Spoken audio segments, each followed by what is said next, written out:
Yeah, hello. I want to say hello in the Zoom world. My name is Eva Maria Stadler. I'm a vice rector at the University of Applied Arts in Vienna, and I'm a professor there for art and knowledge transfer. And today I'm very happy to welcome as my partner for the dialogue for futures, Srecko Horvat. It's the number 5 in a series we are developing, and yeah, for to react to the actual situation, but not only to that. The talks we are having here in this series are recorded, and we will also collect them on our web page which will take place by the end of June, on June 24th to 26th. And this will be an interesting festival because it will be online and also take place in the city of Vienna. So we have to react to this kind of, paradox of living in the digital and in the analog space. So, yeah, Srecko, thank you that you took your time. I would like to introduce you. We met only a few weeks ago, before the lockdown became reality. We met for a nice dinner, having wine together, and yes, you were doing a series for the Burgtheater, which was very interesting because it also referred to a range of topics and questions you are relying to as a philosopher and theoretician. So you have published a lot of books. You said more than 10 books already by this young age. I'm really amazed. And the last book is Poetry from the Future. And you have done a lot of things, and you are also engaged for the movement 2025. So you're doing also during the lockdown a kind of, I would say, Zoom series, lectures, internet lectures. They are, you can, which can be seen in the internet, and I think what you are also doing in these lectures, and I also saw it in the lecture you gave at the casino in the Burgtheater, which is what is very interesting. I would say that you are working with a certain structure in your lectures. So you are including like films, texts of theoreticians. So you have a basic interest in semiotics. You are analyzing contexts. You are analyzing how things are going together and how are they overlapping, and how they are how the meanings of terms are like influencing each other, I would say. And I think this is interesting that you use this strategy of optics because it's a kind of tool for interdisciplinary thinking. And this is something, for instance, what we also in university we are following, that we try to think out of the box, and that we kind of would like to combine different sciences and different ways, because we think we need more than just one. And so we have a big range of things we could think about. But my first question would be to ask you what you are following with this kind of semiotics, how you use it, and maybe you can say something what you have in mind. Or Yeah, first of all, Eva and everyone who is watching us, listening to us, I'm really glad for the invitation. I'm really glad to see you again. Sometimes now it feels as if it's in a different century once we met, although it was a few weeks ago. So many things constantly. And let me immediately answer to your question, why semiotics is important. I mean, to be completely honest, I didn't think so much about semiotics until the lockdown started and the quarantine and so on. Besides studying philosophy, I also studied linguistics. So I did lots of post-structuralism, semiotic researches, and so on. And I didn't go back to it for years, to be completely open. Lockdown happened, I realized that, you know, even with this, you can see it now with Angewandte, but also with many theaters, with mainly in the culture, educational sphere, that everything is moving to the online world. And what is the online world? Well, the online world consists of numbers, of course, but it consists of signs. And it is already mediated. And I think this is what got me thinking, you know, how it's not just about a biological, you know, tiny RNA particle called COVID-19 or whatever. I mean, the real name is SARS-CoV, whatever, you know, it's complicated. But anyhow, it's not just about the bios. It is not just about biopolitics, as for instance, Agamben or Foucault or Esposito would say. It is also about semiotics. And we could have seen it with the virus from the very start, even before it reached Europe, you know, populist leaders from Matteo Salvini in Italy to Donald Trump, of course, in the United States, were talking about the Chinese virus. And it reminded me of something, and then there were, of course, other characterizations of the virus. And it reminded me of this great philologist slash linguist from Germany, Viktor Klemperer. You probably know his book, Lingua Terzi, an analysis which he started to write once Nazism was rising in Germany, and he started to write a diary. And his main idea was to start to write just to write down how the language is changing. And then he said, after a few years, looking back, I realized that language is never neutral. Language is never innocent. Actually, it is language, says Klemperer, which functions as a sort of arsenic, you know, as a sort of poison, which gets into your blood. And of course, you have Burroughs, who says language is a virus, you know, and in the sense that words and through science also as the material world is changing. It's not just that a biological virus is changing, you know, how society functions, how education functions, how do we communicate, how do we feel when there is a screen between us. It is constantly about the semiosphere. We cannot escape language, we cannot escape science. And I think it's important, not just because it changes the way we think, it is important because what we can see today is that you have populist leaders or technological companies. Let's not forget that we are all using platforms owned by private companies now, which is supposed to be a public space now, you know, but this is not like a theater. This is different. And that these people, these companies, these leaders, these power centers are very well aware of the power of semiosis, of the power of signification, of the power of science. So just to finish, I think what we have to do today is to shift our perception, and instead of speaking about seizing the means of production, you know, this old Marxian dictum, we should try to think, what does it mean to seize the means of production? You know, because we can see that it is through memes. And when I say memes, I don't just think, you know, these funny pictures and so on. I think science, basically, it is through science that people either kill other people or fulfill some sort of politics. So I think this is really an underestimated question among the political left, if you want, and also in the academic world, it's not so trendy anymore to speak about, you know, structures or post-structuralism or semiosis and so on. So I'm really glad that you brought it back. Yeah.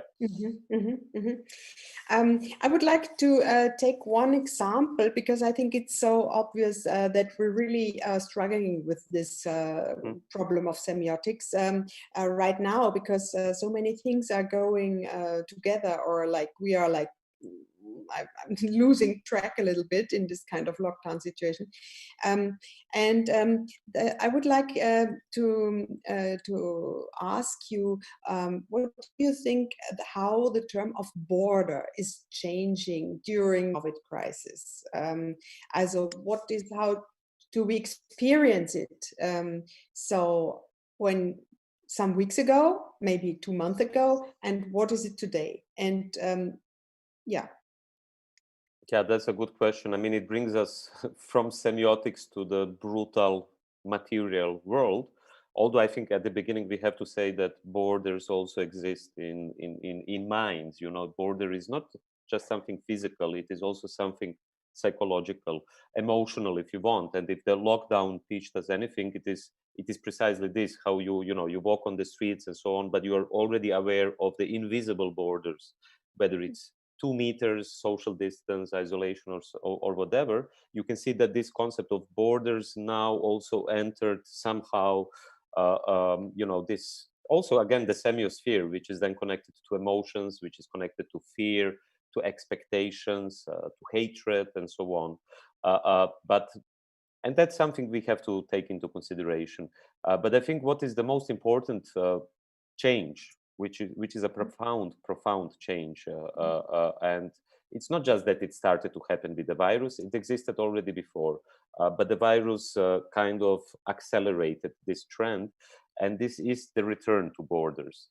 It is a return to nation states. It is a return to the concept of sovereignty. I mean, just take the European Union and in which way it reacted to the coronavirus pandemic. You could have seen that it was mainly nation states which reacted in different ways, and that the EU, body which was supposed to be a union and not this union, didn't really act on a level of the whole European Union. And it actually, what is happening now, I think, is a wet dream of Viktor Orban and all those populists. You just have the outer borders of the European Union are still closed. The internal borders are dependent on very often on either political decisions or economical interests.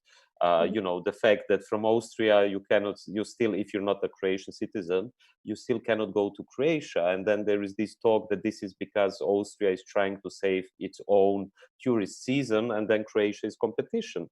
And you could have seen this competition constantly happening on the European level. So borders are back.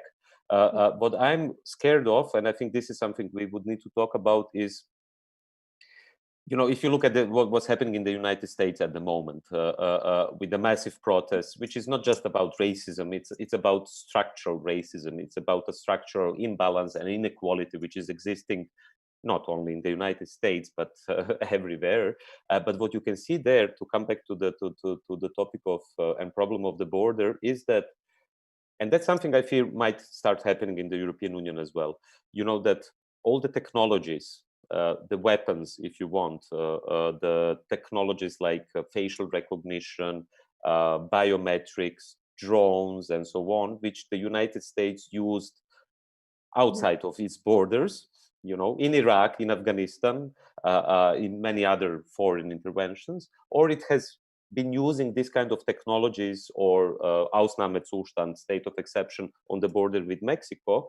Now what you can, and I assume that might be start happening in Europe as well, you have a sort of internalization of all what was outside of our borders, whether in Mexico, Iraq, in Afghanistan, and now the very same technologies are being used inside of the United States, where you have new borders being erected inside of the cities which are rebellious cities, where you have social unrest, protests, and so on.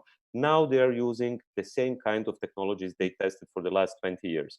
And incidentally, just today, I think the European Commission signed a contract to enlarge their biometric database, which means that, also in Europe, you will have this, you already have it to a certain degree, but my fear is that what we have seen that Frontex was doing, for instance, on the outer borders with Libya, you've seen how many refugees died.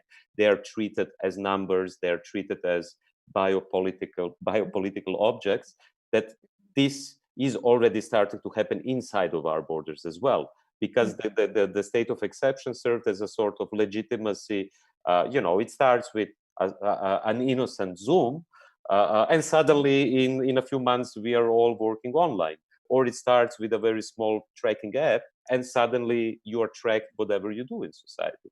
And in that sense, I think the border as a concept is unfortunately coming back, and we will see it coming back in a much worse way, because what we are facing now is, I mean, let's face it, it's a crisis which is not just economic, it's social, it's emotional, it's a crisis which is probably going to have very serious effects, bigger than the crisis of, 40 million people in the United States are unemployed, 100,000 died. Now you have the protests. Look at what's happening in Brazil, China coming back, taking over. Europe is completely disintegrating and collapsing. Yeah, I stop here because I might paint an even darker picture.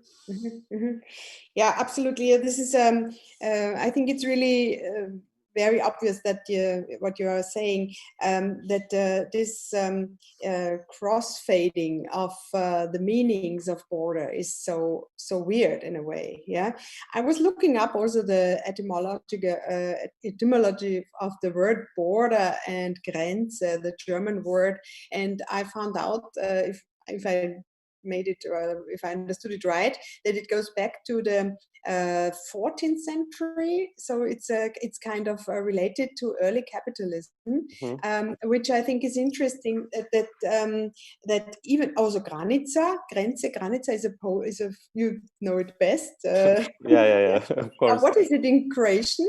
It's the same. It's the same language. It's granica. It's also granica. Yeah, I think both in Serbian, Bosnian, Croatian, it's granica. Yeah, which I don't know. Maybe etymologically it goes back to German Grenze, but Polish, they say.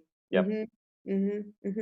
And border means also comes more from a shield, that you kind of, it stops, it has an end. It's kind of also more symbolic. Maybe the background is more symbolic, than the word from granica maybe. And I think this kind of relation to early capitalism is interesting. What I would like to know, because it's what we are kind of experiencing through COVID-19 is that we have to follow rules. Yeah, as we have to follow rules, and we kind of accept them because we do understand that it makes sense to keep distance because we don't want to hurt somebody, not only hurt, or want to protect our lives, but also other lives. So now the following of the rules is kind of also coming into an interaction with the border. Yeah. So how can we have an emancipated relation to this combination of rules, following rules, and understand it and be clear in our mind? And then there is kind of this cocktail of experience, fear, emotion, of right-wing populist images of this. How can we come along with this kind of mixture of the terms? Yeah, it would bring us. It's a good question, and it's a difficult answer because it would bring us back to Thomas Hobbes. The basic thesis of Thomas Hobbes of his political philosophy was that political philosophy is all about, on the one hand, freedom, and on the other hand, security, and that very often people will choose security instead of freedom. Just look at 9/11, the terrorist attack in the United States, and what kind of surveillance technologies were introduced on the airports, but also something what Edward Snowden would reveal later, So you can see that it's always connected to this. I really liked your point, what you said about it goes back to the early stages of capitalism, because you have this world system theory, like Immanuel Wallerstein, Giovanni Arrighi, and many of them died in the meantime, but theoreticians who were claiming that we have to look at capitalism as a much longer process, not something which exists since the Industrial Revolution, but actually also earlier. And then it's directly connected to something what is called exploration. When I was in Portugal, during the good old times when you could travel freely, I remember there is a museum which is called the Museum of Exploration. And you get in, and what you see there is colonialism, it is also not coincidence that now in the United States, the Black Lives Matter protesters are destroying monuments to Christopher Columbus, to Louis XIV, to all these rulers, whether it's France, Spain, or others, who colonized the United States. And here again, you have the border, in the way that you have, I remember because this is also a very interesting field, semiotics of cartography, how the early maps of the ancient Greeks, they presented the world, only the known universe of the Greeks was on the map, and everything outside was completely black. And then they were imagining what kind of, monsters and so on were living outside. So the border is also connected to this kind of imagination, what is beyond the border. But to come back to your question about the rules, which brings us back to security versus freedom. Well, I mean, to be honest, I think you and me and those people, in Western Europe, were rather, and those in the academia and so on, were rather privileged to be even able to think about the rules, to think about, so what does it mean, social distancing? Am I going to stay at home for 2 months and not see anyone, follow the rules and so on, know the borders? We had the privilege to do that. But if you look, for instance, now in the United States, but also Amsterdam, Rotterdam, London, Paris, all these protests which are happening as we speak, you can see that people don't care about the rules anymore. I'm not saying whether this is good or not. I'm not a virologist. I'm scared as well. But you can see that people have a bigger problem than the virus itself. And that was already starting to appear at the very beginning when we, in our privileged, protected areas, where which I'm not underestimating the effects of self-isolation and all of this. I'm not. I'm just saying that at that time some people were saying, but I'm much more scared whether I will be able to go to work tomorrow because I will not have food for my kids. And that's much more. That's a much bigger eschatological threat than the virus. And I think what is happening in the United States now with the violence, structural violence, and in which way Donald Trump is using paramilitary forces in order, to create even bigger chaos, I think people just don't care about the virus anymore, which is not good, of course, but in a situation which Carl Schmitt would describe as Ausnahmezustand, which means that you have a curfew, you have martial law, you have police consistently and continuously repeating the violence, and you have a leader in power who is not really taking care of the situation, but is actually accelerating even more. In that situation, I think there are which you need to break, which would bring us back to the concept of civil disobedience, that you can also break rules by staying in the field of law, but you're actually breaking the law. I mean, that was what Henry David Thoreau was doing with his concept of civil disobedience. So I think, it's a very interesting question, how to find the right balance between following the rules, protecting the others, protecting yourself. But at a certain point, when you see that the situation is completely boiling, like it is now in the United States, what does it mean? That there is a kind of scale of priorities on your list, which is food, protection, saving your life. And if someone has a leg on your hand, what happened to George Floyd, you don't really think about the rules anymore. You think how to save your life. So I don't know whether this is sufficient, if I succeeded to answer, but I find it interesting how after this kind of slowdown, nothing slowed down, but we have the perception that it slowed down because some of us stayed home a bit more. You have now again, a planetary situation, not just of utter crisis, but a planetary situation of social unrest, protests, something which is very social, unlike the last months when everyone was telling us social distance and so on. And I think, it's one of the most important years of our lifetimes. Not maybe, but certainly, I think what's happening this year. I think it's super interesting that you say rules are for privileged people. So that you can you have the possibility to follow the rules, or you can think about that. This is already showing that you are in a privileged situation. And when you're referring to maybe in the USA, we have a situation where we lost some also structures, maybe like infrastructure, education, can say police has a problem, has a structural problem. So we have also a problem of rules, maybe, and so this is maybe also shows us that kind of coming along or with rules needs some emancipation. Yeah, it's not about being devout or like following, like being stupid. But reflecting it in a way. And so this is, I think, showing us a lot of problems now, that this kind of balance of rules and out of out of balance, so to say. Yeah. So this brings me maybe also to our to my last question. Already. Unfortunately, yeah, so, that's rather quick. we have this only this half an hour time slot. Yeah, my last question tries to bind these aspects together.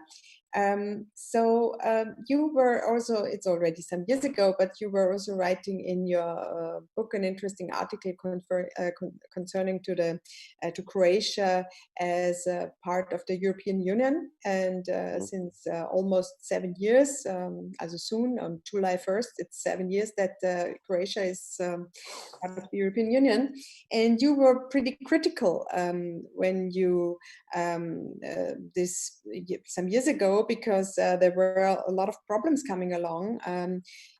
Exploitation on various levels. We know we can talk about care, we can talk about banks, we can talk about many weird things which we describe our relation between various European countries. And now you are also engaged for the M25, for instance, and you are also engaged for kind of European thought with relation. Or how? My last question is, when we're talking about borders, about rules, how should we live as Europeans? How should we behave as Europeans? Which kind of rules we should follow, or which kind of rules we should break? As this is, my last question. Wow, it's a tough last question, but let me try to answer and start from the beginning, since you mentioned. Well, I think that was a part of a book with Slavoj Žižek, which was called "What Does Europe Want?", which was published now 6 years ago. I was a younger man and Europe was younger and so on. But Rettet uns von der Retter. Yeah, that's in the German. Yeah, great. So unfortunately, I think many of the points out of this book came true. We were already 6 years ago, me and Žižek, warning, that further austerity, further inequality, further economical structural adjustments in the European Union will lead to further divisions, will lead to further xenophobia, nationalism, and so on. This is already happening. Look at the COVID-19 crisis. I happened to be in Österreich, in Austria, during the crisis, and I very well remember headlines, for instance, in Austrian news writing about Sonderzüge. For me, just seeing a term like Sonderzug, it reminded me first of Yugoslavia in the 70s, when we had a huge wave of Gastarbeiter working in Western Germany, going there by Sonderzüge, special trains. But it reminded me also of some other special trains. I'm not making here a parallel that it's similar, but the point is, it was about trains of Romanian care workers which were organized. And here we come back to the rules. You can see there are rules. There is a rule for me who couldn't really travel back to. There's a rule for the circulation of capital, goods, which was traveling all the time by trucks, and the truck drivers were also risking their lives and so on. And there were rules which could have been broken as long as we were more privileged, wanted for all the cheap labor force from the periphery of the European Union to arrive to pick up asparagus or take care of the older people. And I'm not now taking sides. I don't think it's about bad Austrians and good Romanians. I mean, there are good Austrians, there are good Romanians and bad Romanians. But I'm just saying that I think with the COVID-19 crisis, what you have is, in the same way you have a weaponization of war in the United States, I think what we have in Europe is an acceleration and even deepening of the divide between the center of the European Union and the periphery of the European Union. You can see it with this. You have special rules for cheap labor force who can enter, and then they go into self-isolation, and they go into self-isolation there, and even some of them in the meantime. In Austria, it's 70,000 people, I think, just care work, and I think in Germany it was like 300,000 seasonal work which were missing. So now you suddenly have COVID-19 as a sort of apocalypse, in the sense of a revelation which revealed that our system based on exploitation, and that further divisions, as you could have seen with rejecting the Eurobonds, are actually leading to further nationalism, return to borders, and so on. So it's actually having a counter effect. Instead of creating a European Union, you asked me how we should live. Yeah, obviously we should live in the way that no one is living on the shoulders of someone else, because someone else in a country is suffering so that we can eat asparagus, for instance. So we obviously need more solidarity. We also need a mutualization of debt, in the sense that because what worries me really is that you will have a situation, you already have it, which is much worse than the Greek crisis 5-7 years ago. This is now, you have Spain, you have Italy, you have Croatia, you have Greece, countries which are heavily dependent on tourism, as you know, which don't have their own industry in cases of Croatia and so on, and where this might lead to a domino effect, where precisely this kind of inequality which is existing inside of our society, of the European Union, the division between the richer countries and the poorer countries, will lead to more nationalism, fascism, and will actually strengthen precisely those forces. We have elections now in Serbia and in Croatia as we speak. Let's see who will come to power. But I'm telling you, it's already helping this kind of situation for all those forces who want to blame everything on the European Union and see this is no good. Let's return to our little nation state, call it whatever, and have our sovereignty, And I think this is the biggest responsibility of the current leadership of the European Union, which created this kind of situation. So I'm not optimistic, to be completely honest. I think we are perhaps in the last decade, and it's not even a decade, it's a few years, which, when we started DiEM25, me and Varoufakis created this slogan saying that the European Union will either democratize or it will disintegrate. And we called the movement 2025. But now, since it's already 2020, I think it might happen even before, because it's also not just dependent on the European Union. It's also dependent now on the whole geopolitical situation in the world. And I think, the current direction of the European Union, we are coming back to a situation which was described by Stefan Zweig in his book, The World of Yesterday, how borders are reintroduced, national identities are reintroduced, fear is being reintroduced, everyone is a possible enemy. And I think that's a very bad situation and context where many horrific things might happen. So to end a bit more positively, I think we definitely need to reclaim solidarity. We need to reclaim transnational coordination, precisely in a situation where everyone is even more isolated. We need to reach out, which would open new problems, whether this kind of platforms, online life, and so on, is really sufficient to do it, or we miss physical contact. That would open a completely new discussion. But I think, everyone in the academia, in the art world, I think today everyone has the responsibility to be politically active, whatever it means. I'm not talking about joining a party, running for elections, but if you need to do that as well. But engage even on the micro level, in your neighborhood. All these examples, good examples from the COVID-19 crisis, showed the importance of concepts such as mutual aid, which can be organized without the state.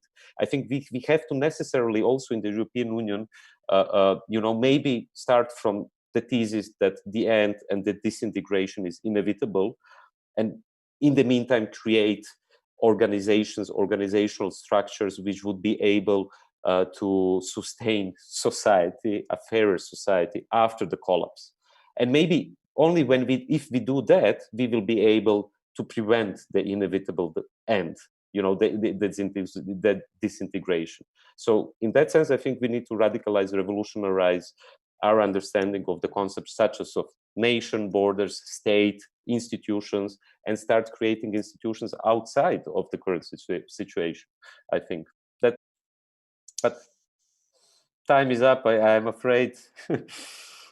Yeah, but thank you so much, Srecko. I think we can take a lot with us. We have a lot to do after your only a half an hour talk, I would say.